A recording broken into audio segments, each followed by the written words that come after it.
I came back to consciousness on a marble ballroom floor, lights spinning above me like broken stars. My ears rang. My mouth tasted like pennies. Somewhere close, glass clinked. A woman screamed, and my name echoed as if it didn't belong to me anymore. When I turned my head, pain exploded, and that's when I saw it. A heavy brass centerpiece rolling across the floor, slick with blood. My father stood frozen, his chest heaving.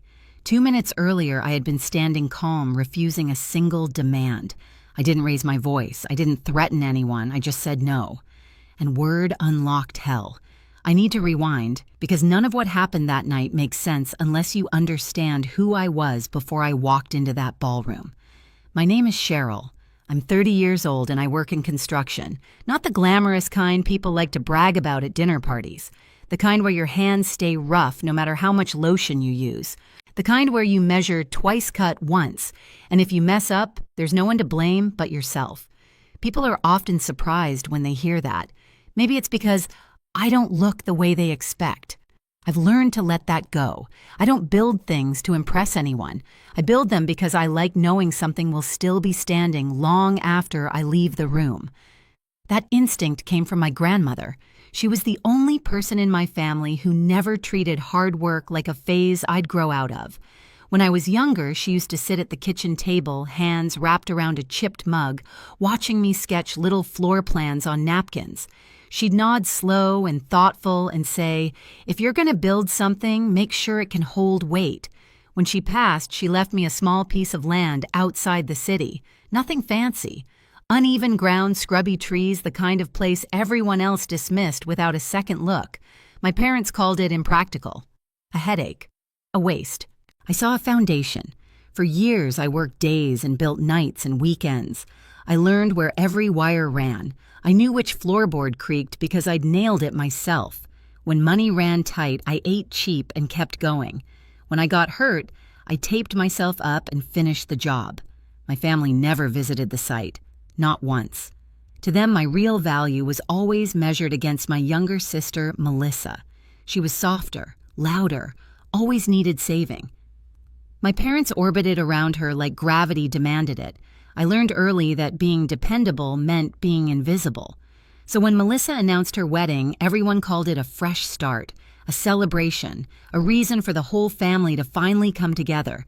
I should have known better, because families like mine don't come together for joy. They come together when they want something. The wedding was held at one of those downtown venues that looks better in photos than it feels in real life. Tall ceilings, white linens, too many mirrors. Everything polished. Everything expensive, everything designed to look perfect from the outside.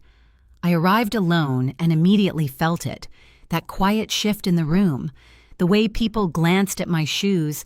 My hands then looked away a second too fast. I found my name on a place card and followed it to a table near the edge of the ballroom. Not terrible, but not close either, far enough that I couldn't see the head table clearly without leaning. Melissa, of course, was glowing. She floated through the room like she'd been born for it, dress fitted just right, laugh carrying. My parents followed her everywhere, adjusting details, greeting guests, making sure everyone saw what they'd raised. No one introduced me as anything. When people asked what I did, my mother smiled tightly and said, "Oh, Cheryl's very hands-on, like it was a personality quirk instead of a career." A distant aunt leaned over once and whispered, "That must be tiring," as if building something real was an unfortunate condition. I stayed polite. I always did. Dinner hadn't even been served when my father appeared at my side. Richard didn't sit. He stood too close, one hand on the back of my chair like he was testing its stability. "Good turnout," he said, scanning the room. "Big night for the family." "It is," I replied. My mother joined him moments later, her smile already set. Elaine had that tone ready, the one she used when a conversation was supposed to sound friendly but wasn't. "We need to talk," she said, "just for a minute." That's when I felt it, the pressure, like a hand pressing between my shoulders. They didn't ask how I was. They didn't mention my work. They went straight to the point. "Melissa's starting a new chapter," my father said. "She needs stability." Elaine nodded. "A home, something solid. And you already have one." I didn't respond right away. I waited for the punchline. "There's a simple solution," she continued. You transfer the house to her, just on paper, a symbolic thing. She and her fiancé will take care of it. My stomach tightened. I asked one question. What happens to me? They exchanged a look, the kind that said the answer didn't matter.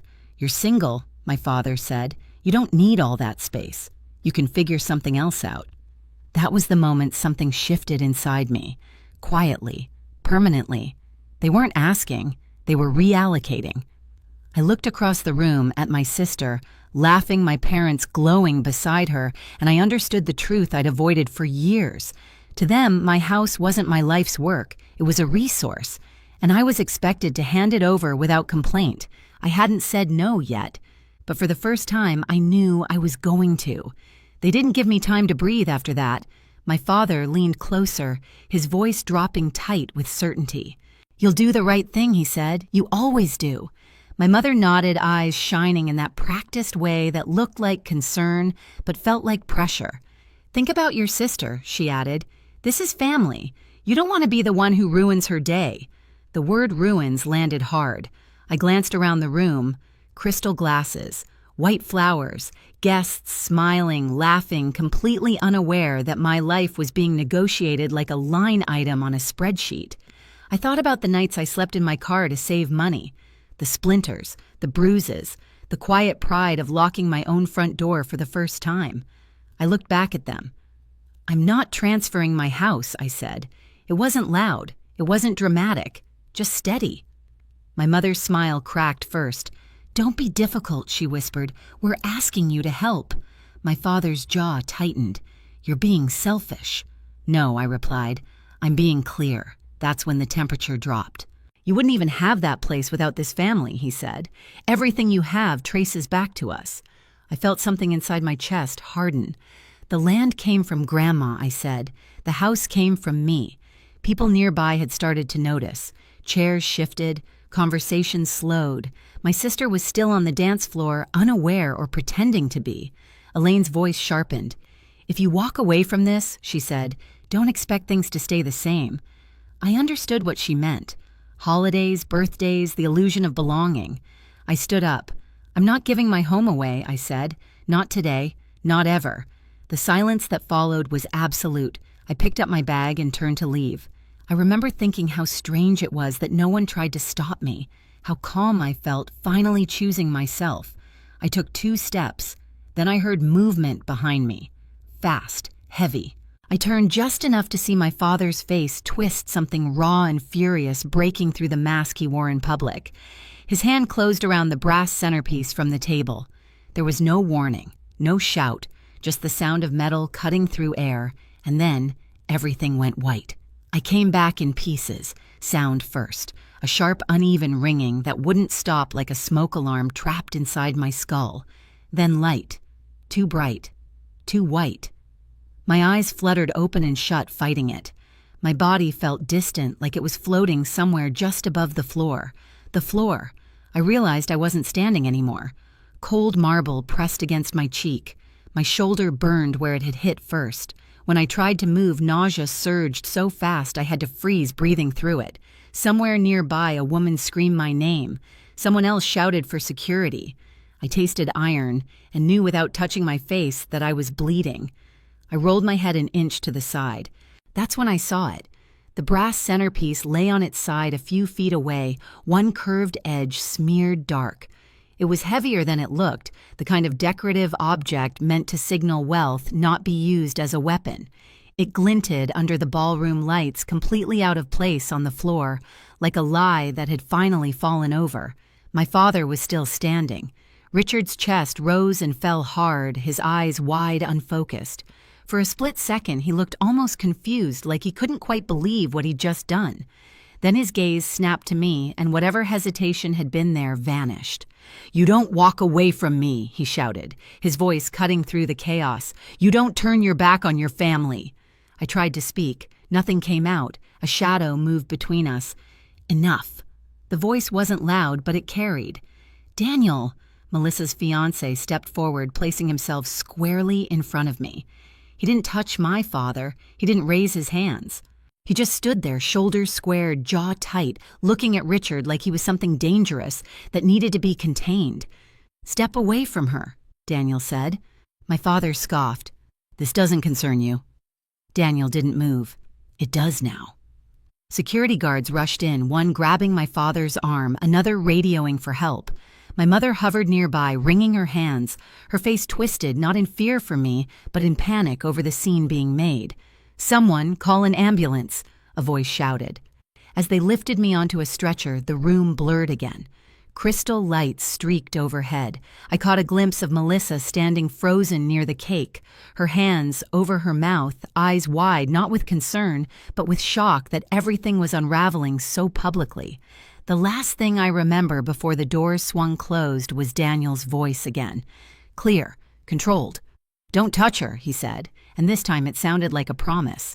I drifted in and out as the paramedics worked. They asked my name. I answered. They asked what happened. I said, "My father hit me." Saying it out loud felt unreal, like describing something that had happened to someone else. By the time we reached the hospital, the adrenaline had burned off, leaving pain behind, a deep pulsing ache that settled behind my eyes and refused to let go. They stitched the cut on my head and told me I had a concussion. I stared at the ceiling tiles, counting the cracks, trying not to think about the fact that my parents knew exactly where I was. The curtain rustled. I flinched. But it wasn't them. It was Daniel. He looked like he'd been through a storm. His tux jacket was gone, his shirt wrinkled, a faint smear of blood on one cuff. He stood there for a second, just looking at me like he needed to make sure I was real. "I'm sorry," he said quietly. "I should have stepped in sooner." I swallowed. "You did enough." He pulled a chair close to the bed and sat.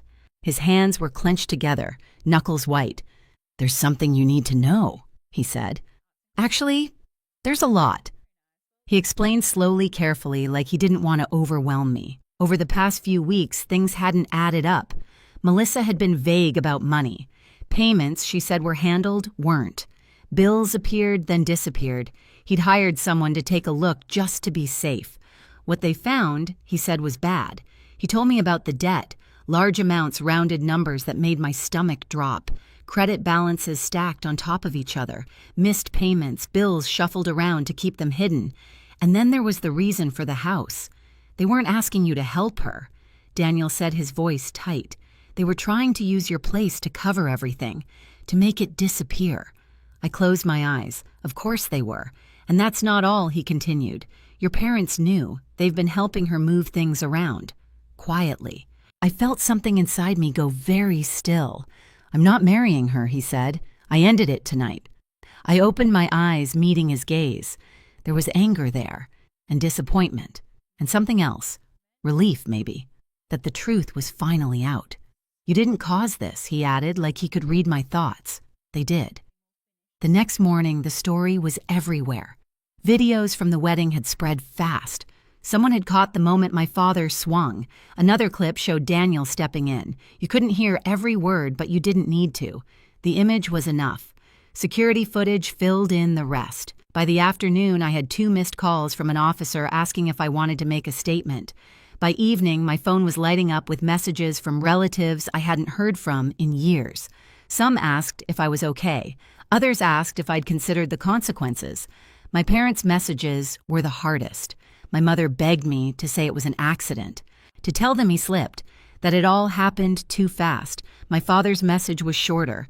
"You pushed me." I didn't reply.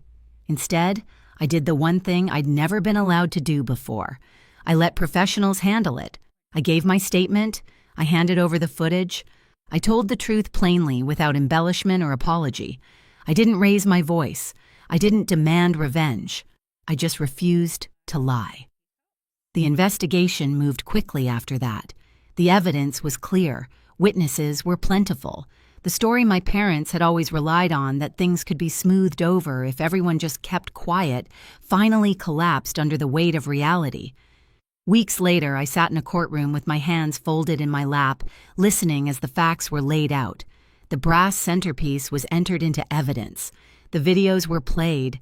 The financial records were referenced, not in dramatic detail, just enough to show motive.